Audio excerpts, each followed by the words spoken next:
Coming up, how the Hudson community is coming together to support the family of a 10-year-old boy who drowned in the Big Sioux River. Plus, we hear from the two finalists for Sioux Falls' next police chief. Good morning, this is KELOLAND on the go with all you need to know in news and weather as you start your day. The Hudson community is coming together to help the family of Ricky Sneevy, a 10-year-old boy who drowned south of Hudson Saturday.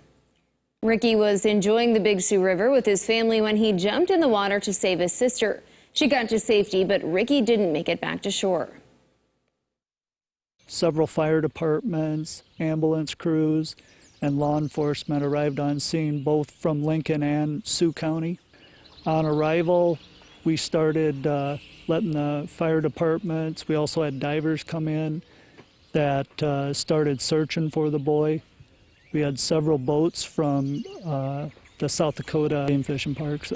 And after that, we searched for approximately 4 hours, and we located the 10-year-old underwater. There has been a GoFundMe page set up by Ricky's uncle. You can find that attached to this story right here on KELOLAND.com.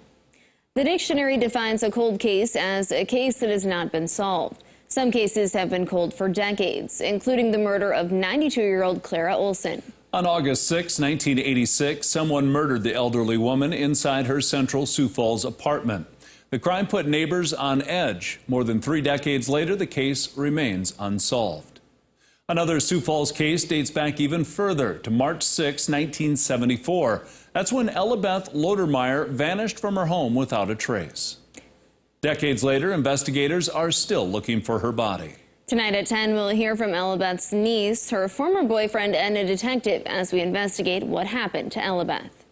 Turning to weather now, our hot and dry conditions seem to be sticking around here in KELOLAND. Let's send it over to meteorologist Brian Karstens in the Storm Center to see when that may change. Yes, indeed. Hot and dry weather for many. There are a couple of exceptions. We've had a little bit of rain in western South Dakota this morning. Let's have a look at that as we look back on the radar review from the Black Hills overnight. And you can see a few of those showers, thunderstorms there. Not very many of them, but a few that have produced some locally heavy rain. In fact, one spot in particular that picked up some heavy rain was near Keystone and east of Hill City. Look at that, 1 to 2 inches in that small pocket. So getting underneath the right cloud can yield some good moisture, but many areas not nearly that much. And Sioux Falls today will be dry, 91 the high, 94 Pierre with that southeast wind, 15 to 30, upper 90s likely in Rapid City. All right, we'll have the complete forecast coming up in just a few minutes.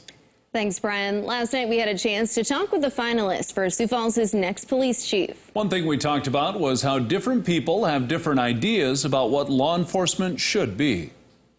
I think it's important that we listen to what people have to say, listen to what the community has to say, and really take stock of what their ideas are, and also weigh with it the reality of what we're doing, how effective that is, and really the broader community support.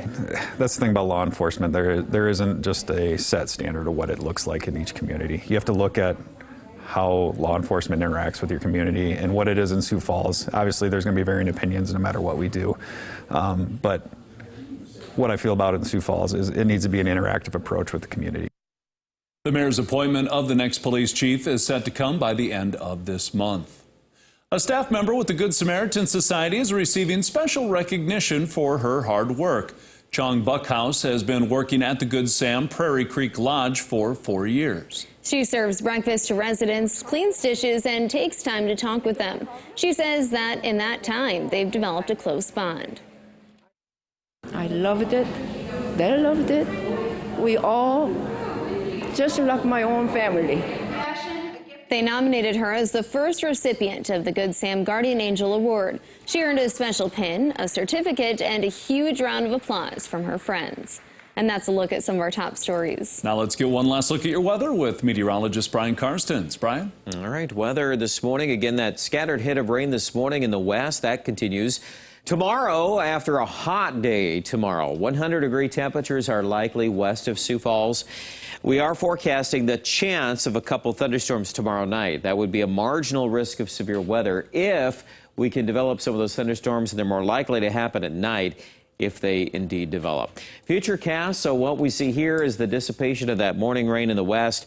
That southeasterly wind's going to pump that heat into the central and west, and then after that hot weather today, we expect the overnight lows to hold up close to 71 in Pierre. And then there's a frontal boundary that's going to come marching eastward. Now, initially, no rain with that. There's just a shift in the wind direction. Northwest winds will be rather gusty at times in the morning and rapid. And then right ahead of that, that's where you maximize that 100-degree temperature forecast. Aberdeen, Chamberlain, kind of in that grouping there. Now look at what happens by the evening. Maybe a couple thunderstorms in Nebraska. Could buy into that. There's also this chance after midnight. You'll see, if you look carefully, a couple little freckles here and there. Now some of the modeling's a little bit more aggressive on this.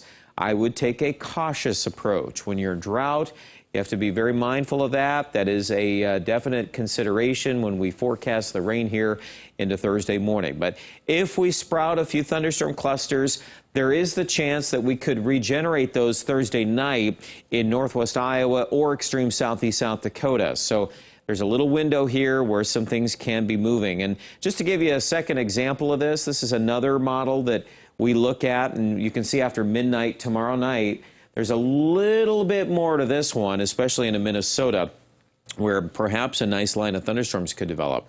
So the takeaways are keep watching the forecast and hoping that is for cooler weather next week. We feel pretty confident about that.